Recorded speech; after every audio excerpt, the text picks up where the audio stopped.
Don't worry, I will manage something, Wan said in a slow, steady voice.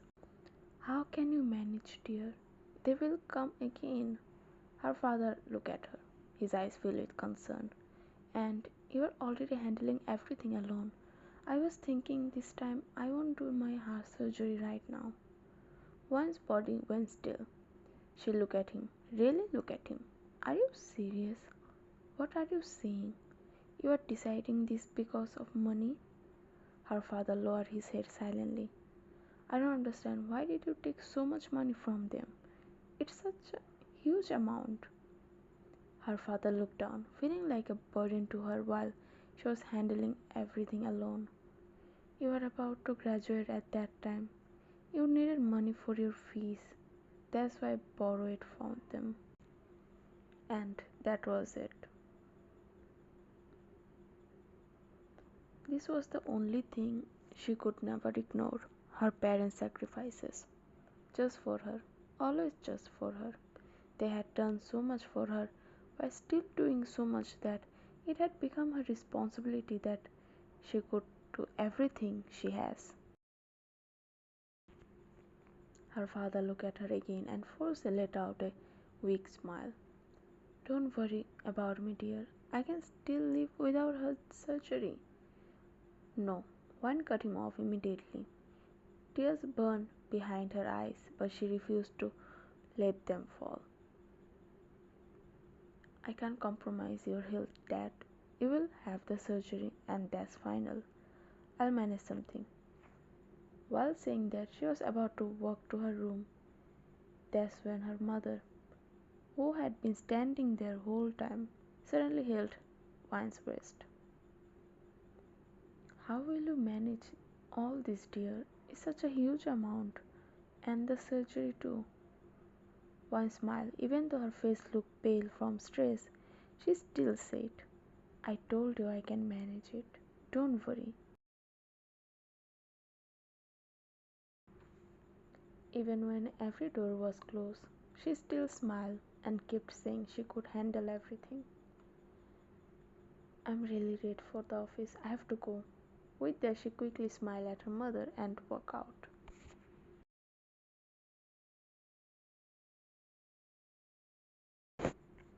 Sitting on the bus, Wine's thumb hovered over her phone as she calculated everything in her, the house expenses, her father's surgery, and the debt she had to repay to them. Everything. After calculating the total amount, Wine stared at the screen. It was huge, still huge. There is no way she could manage that much money with her current job. Slowly, she lowered her phone and leaned back against the seat. What am I going to do?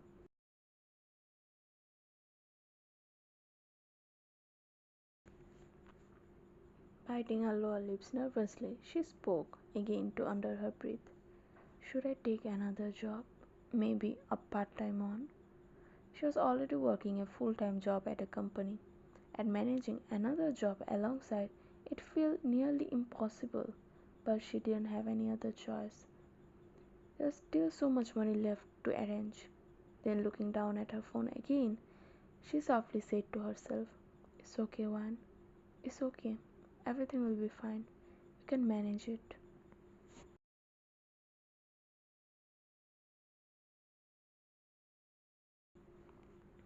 There is a knock on Jungkook's office door. Without looking up from his paper, he spoke in his usual cold tone. Come in. The door opened and a figure stepped inside. One stood slowly in front of his desk and spoke. Sir, this is the file you asked for, and your eyes Americano. Jungkook finally looked up after hearing her voice. You are again late, Miss Wine. Wine immediately smiled nervously.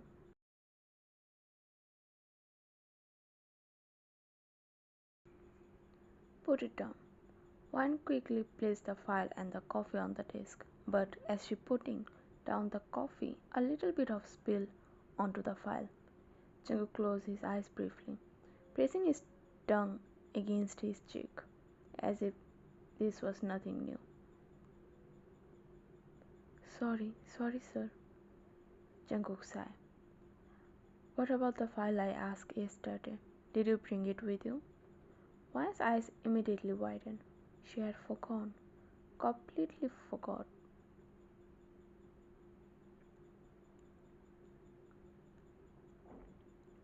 The loan shark coming to her house, and then all of these things happened. She had completely forgot to bring that file here. I'm sorry, sir. I forgot it. Her heart raced. Jungkook didn't speak for a moment. And how about the project work I gave you? How much have you finished? He said, looking down at his paper. I was about to start it, sir. Don't worry, I'll finish it. Jungkook raised an eyebrow and leaned forward. This is an international project, Miss Wan. It's a very important deal for the company. Finish it by next week. Wan nodded quickly. Yes, sir. Jungkook gave a small nod. You can leave now. Wan bowed slightly and walked out as Jungkook watched her disappearing figure with his quiet, soft eyes. It's been just 2 months since she was working at Jones Enterprise as a small employee, a small post. Her nature was so much cheerful that every other employee loves her or at her. Even though everything had happened in her life, no one even told that what she was dealing with. On the other hand, the CEO, Jeon Jungkook, is a cold-hearted man with a strict nature who always demands perfection, cold, rich, and extremely handsome that every female employee has a crush on him. Even one cannot deny that she has a crush on him too, because why not? One was waiting for the bus at night. The road was quite almost empty. She glanced around again, but there was still no sign of the bus. Suddenly, a luxury car stopped directly in front of her, making one flinch slightly. The window slowly rolled down and, come, I'll drop you. One's eyes widened. She immediately shook her head. Go home with him alone? No way. She will definitely. No, no, sir, I can manage. The bus will be come. Jungkook looked at her with a bored expression. It's already very late. The bus probably left. He reached over, opening the door from inside. And you have no other choice left. Rather I drop you. So come, get in. One bite her lower lips, getting nervous. Whenever she with him, she don't know why, but his aura always made her feel nervous. She swallowed hard, having no other option. She slowly got inside the car.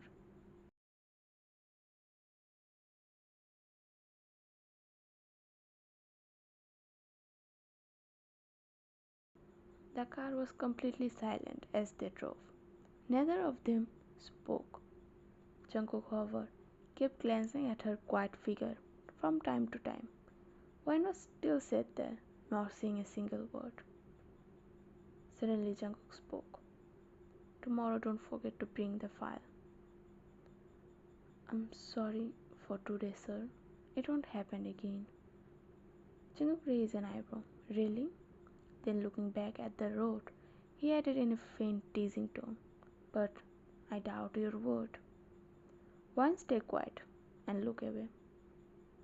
After a few minutes, Jungkook asked, Miss Wan, I don't know where your house is. That's when she realized she didn't tell him her house address. Sorry, sir, sorry. Turn left, then right from there. Jungkook now stopped the car at her place. Wan didn't waste a second. She immediately got out, bowed to him 2 or 3 times. Thank you so much for dropping me home. She turned and quickly left from there.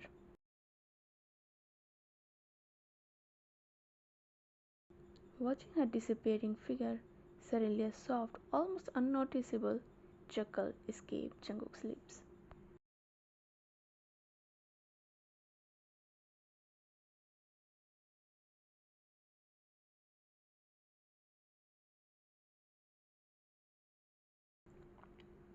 One was in her bedroom, finishing some of her office work, but somehow, instead of focusing, she was still calculating her savings, money she had been saving for a long time. It was still enough to manage her father's surgery expenses and some of household costs, but the debt. She stared at her laptop when suddenly Juan's father came in. Juan? Juan flinched. Then she looked up at him and smiled. Her father slowly walked over and sat beside her. Juan asked in a concerned voice, "What happened? Did they come again?" Her father shook his head. "No, they didn't. You're still working. Don't you want to sleep?" Juan smiled faintly. "There's still some work left. I'll sleep after finishing it." Her father lowered his gaze for a moment before speaking quietly. "I must be a burden to you, right? Because of me, you have to handling so much." One took a deep breath. "What are you saying, Dad? Don't let those words get you. Did you forget how much you sacrificed everything for me? Now it's my turn and you are saying this." Juan's father gave a sad smile, guilt and pride both still lingering on his face. He stood up, ruffling her hair gently. "Don't overwork, okay? After you finish, just sleep." A cheerful smile appearing on her lips. "Yeah, you don't have to worry. Just go and sleep." After saying that, her father turned and left. Juan was still watching his disappearing figure. She felt like crying, thinking about how sensitive her father was. This man always carried all the guilt in himself.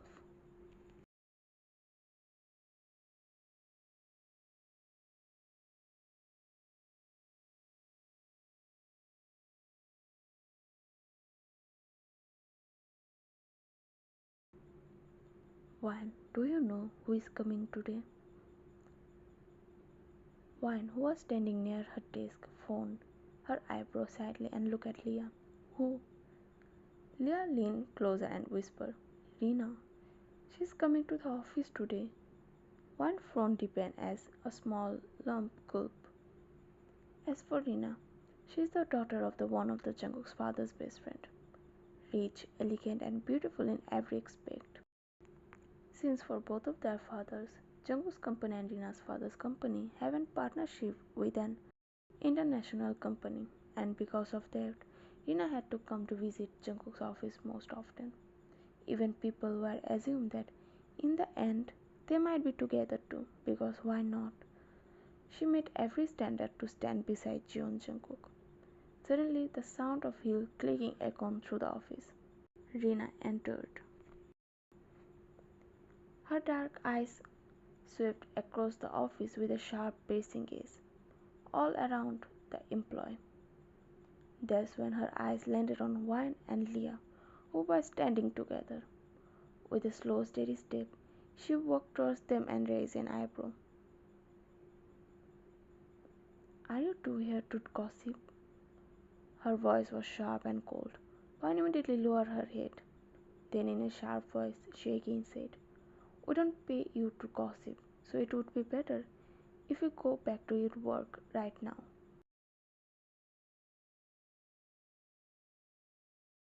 She held their gaze for a brief second, then turned around and walked towards Jungkook's office.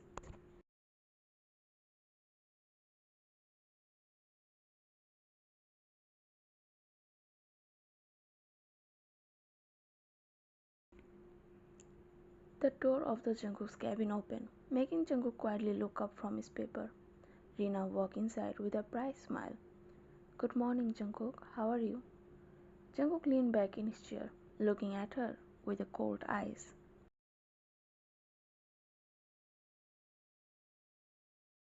There is a basic manner of knocking before entering someone's office. Renna's smile immediately faded. Embarrassment flashed across her face, but she quickly forced another smile and said nervously, "I thought it wasn't needed." We have known each other for a long time and there's no privacy in. Jungkook raised an eyebrow. Privacy?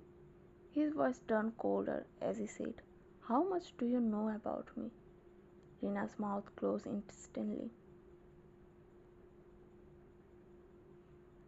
She actually didn't know much about Jungkook.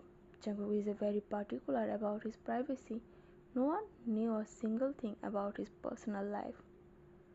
Then, looking away from her, Jungkook's eyes went back to his paper as he said, "Why did you come here?" Renna immediately put on a sweet smile. "Actually, Dad wants you to make some changes to the project papers for tomorrow's meeting, so he asked me to discuss them with you." Jungkook looked up, his expression calm and unreadable. "I'm busy right now. I'll talk to your father later and discuss this matter with him." Rina's smile disappeared. She wanted to spend time with him. That was the real reason she came. But he wasn't even looking at her. Her hands fisted at her side tightly as anger slowly building inside her. Still forcing a smile, she said, "It's okay, I can wait here, I can." Jungkook immediately cut her off. "It would be better if you leave." Rina stood there for a moment before slowly nodding. "Fine, see you tomorrow." With that she turned around and left the office. Wine was now sitting in her bedroom in front of her laptop, working on the project file that Jungkook had given her for tomorrow's meeting.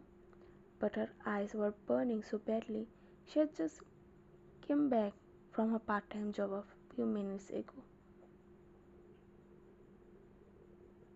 And now this. Everything was making her feel so exhausted that she could barely keep her eyes open. She was typing but her focus kept slipping away.